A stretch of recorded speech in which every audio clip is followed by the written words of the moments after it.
अस्सलामुअलैकुम दोस्तों। रात हिकिड़ी वीडियो नज़र मां गुज़री जंहिंमें हिकिड़ी औरत खे लिबास पातल हो, जंहिंजे लिबास ते अरबी में हलवा जेको आहे सो लिखियल हुयो, जंहिंजी माना आहे ख़ूबसूरत या ख़ूबसूरती।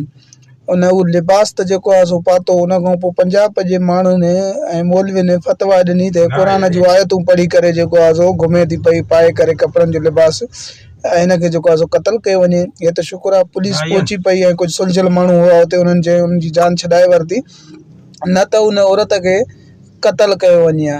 ऐं हिकिड़ी ॿी तस्वीर हुन सां गॾु अटैच आहे जेका तव्हां ॾिसो पिया त सऊदी अरब में फैशन डिज़ाइन में कलमो लिखियल आहे। औरत जेको आहे सो ड्रेस पाती आहे, उते हुस्न जे मुक़ाबिल जे हवाले सां कलमो लिखियल आहे औरत खे, पर उते कंहिं बि क़िस्म जी का फतवा न ॾिनी वई, न ई जेको आहे सो कंहिं बि क़िस्म जो हंगामो कयो वियो।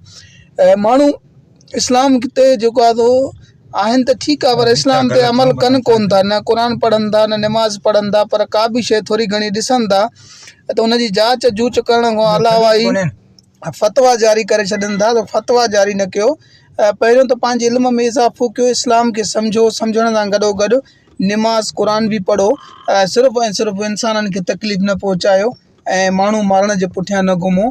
ही जेकॾहिं पुलिस न पहुची आहे त उन औरत खे शायदि जेको आहे सो कल्ह ई शहीद कयो वञे हा।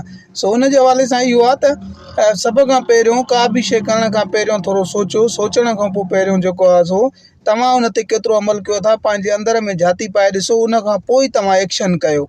सो मुंहिंजो वीडियो रखण जो मक़सदु इहो आहे त जज़्बात ऐं जल्दबाज़ी में कंहिं बि क़िस्म जी फतवा न ॾियणु खपे, कंहिंखे बि जेको आहे सो नुक़सानु न पहुचाइणु खपे। महिरबानी, थैंक यू।